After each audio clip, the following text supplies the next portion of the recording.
Tapi is a very important project for the prosperity of this entire region, starting from Ashgabat and going through Kabul and then Islamabad and then to India. This will help this region to secure natural gas with concrete assurances and mutually agreed terms and conditions. Because of international circumstances, energy has become a real challenge. I have no doubts that TAPI will bring an era of regional cooperation and regional prosperity.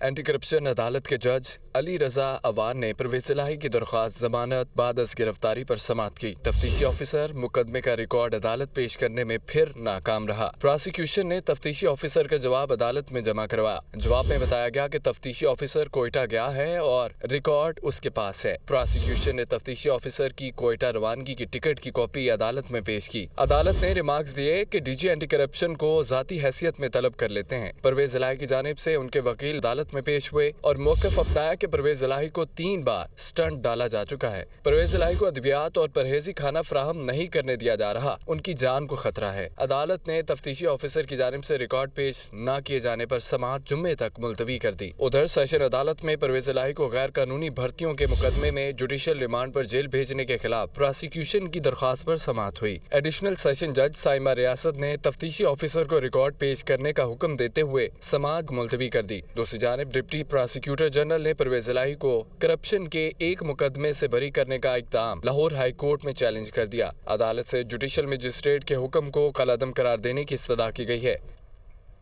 نگراں پنجاب حکومت نے doctors کی حفاظت کے لیے اسپتال force بنانے کا اعلان کر دیا۔ ڈاکٹرز کے دیگر مطالبات بھی پورے کرنے کی یقین دہانی پر ہڑتال ختم کر دی گئی۔ صوبائی وزراء نے ینگ ڈاکٹرز کے ساتھ مذاکرات کے تمام معاملات طے کر لیے۔ وائی ڈی اے کے نمائندوں نے نگران وزیر صحت ڈاکٹر جاوید اکرم اور وزیر اطلاعات عامر میر کے ہمراہ نیوز کانفرنس کرتے ہوئے ہڑتال ختم کرنے کا اعلان کیا۔ ڈاکٹر جاوید اکرم نے کہا کہ ایئرپورٹ سیکیورٹی فورس کی طرح اسپتال سیکیورٹی فورس بنائیں گے۔ ہیلتھ کیئر پروٹیکشن بل منظور کرایا جائے گا۔ نگران وزیر اطلاعات عامر میر نے کہا کہ چلڈرن اسپتال میں ڈاکٹر پر تشدد کرنے والوں کے خلاف انسداد دہشت گردی کی دفعات کے تحت کارروائی کی جا رہی ہے۔ اس موقع پر ڈاکٹر سلیمان اور ڈاکٹر اصغر نے مطالبات منظور ہونے پر ہڑتال ختم کرنے کا اعلان کیا۔ رازن پاکستان سٹاک ایکسچینج کا انڈیکس 42,000 کی سطح برقرار نہ رکھ سکا۔ دوسری جانب انٹر بینک میں ڈالر کی قیمت میں کمی اور اوپن مارکیٹ میں ڈالر مہنگا ہوا۔ فی تولہ سونے کی قیمت میں 2300 روپے کمی ہوئی ہے۔ کاروباری ہفتے کے چوتھے روز پاکستان سٹاک ایکسچینج میں سرمایہ کاروں کی جانب سے حصص کی فروخت کا رجحان رہا۔ اختتام پر مارکیٹ 456 پوائنٹس کمی کے بعد 100 انڈیکس 41,686 پوائنٹس کی سطح پر بند ہوا۔ دوسری جانب انٹر بینک میں ڈالر 7 پیسے کمی کے بعد 286 روپے 81 پیسے پر بند ہوا، جبکہ اوپن مارکیٹ میں ڈالر 3 روپے اضافے سے 303 روپے پر فروخت ہوا۔ معاشی تجزیہ کاروں کے مطابق بگڑتی معاشی اور سیاسی صورتحال کے اثرات اسٹاک مارکیٹ اور روپے کی قدر پر نظر آ رہے ہیں۔ حالات میں بہتری کے لیے حکومت کو ٹھوس اقدامات اٹھانے کی ضرورت ہے۔ آج فی تولہ سونے کی قیمت 2300 روپے کمی کے بعد 2,28,100 روپے ہو گئی، جبکہ عالمی منڈی میں سونا $24 اضافے سے $1964 فی اونس کا ہو گیا۔ یونیورسٹی آف سینٹرل پنجاب اور فوڈ اتھارٹی کے اشتراک سے ورلڈ فوڈ ڈے کے حوالے سے سیمینار اور آگاہی واک کا انعقاد کیا گیا۔ D G Punjab food authority Raja Jahangir Anwar اور ڈپٹی کمشنر لاہور رافعہ حیدر کی خصوصی شرکت، طلباء کی جانب سے 42 سٹالز بھی سجائے گئے۔ سینٹرل پنجاب فوڈ سیفٹی کے حوالے سے پیش ورلڈ فوڈ ڈے کے حوالے سے یو سی پی اور پنجاب فوڈ اتھارٹی کے اشتراک سے سیمینار اور آگاہی واک عنوان فوڈ سٹینڈرڈ جان بچاتا ہے رکھا گیا۔ D G Punjab food authority Raja Jahangir Anwar, deputy commissioner Lahore Rafay Haider کی خصوصی شرکت، یو سی پی کے پرو ریکٹر نصر اکرام، ڈاکٹر حافظ قیصر عباس، بدر منیر اور طلباء شریک ہوئے۔ مختلف یونیورسٹی کے مابین ورلڈ فوڈ سیفٹی ڈے اور فوڈ پروڈکٹ ڈیولپمنٹ کے مقابلے ہوئے۔ طلباء کی جانب سے 42 سٹالز بھی لگائے گئے۔ فوڈ اتھارٹی نے سٹالز پر فوڈ کا معائنہ کیا اور طلباء کی حوصلہ افزائی کی۔ D G Punjab food authority Raja Jahangir Anwar کا کہنا تھا کہ یونیورسٹی آف سینٹرل پنجاب نے ایسا اقدام اٹھایا، حفظان صحت اولین ترجیح ہے، ہمیں صحت مند خوراک کھانی چاہیے۔ آپ لوگ فوڈ اپنے لیے بھی اور اپنی فیملی کے لیے بھی کوشش کریں کہ ہیلدی فوڈ کھائیں، آپ کی ہیلدی فوڈ چوائسیز ہونی چاہیے۔ کوشش کریں کہ آپ کا جو بیمار کم سے کم پڑیں آپ اور ہیلدی فوڈ کھائیں۔ ڈی سی لاہور رافع حیدر کا کہنا تھا کہ خوراک کا عالمی دن منانے کا مقصد فوڈ سیفٹی کو یقینی بنانا ہے۔ فوڈ اتھارٹی فوڈ سیفٹی کو یقینی بنانے کے لیے دن رات کام کر رہی ہے۔ خوشی ہے کہ فوڈ اتھارٹی کے ساتھ ساتھ یونیورسٹیاں بھی پیش ہیں۔ Food safety day definitely is an important day to celebrate and to commemorate what we are going forward with, what the industry should be doing, what our people should be expecting the industry to be doing, and getting the best possible end results for our consumers. So good to see that this university is also taking the lead in it and celebrating the World Food Safety Day along with the Punjab Food Authority administration. Seminar کے اختتام پر world food safety day اور food product development کے مقابلے میں حصہ لینے والے طلباء میں انعامات بھی تقسیم کیے گئے۔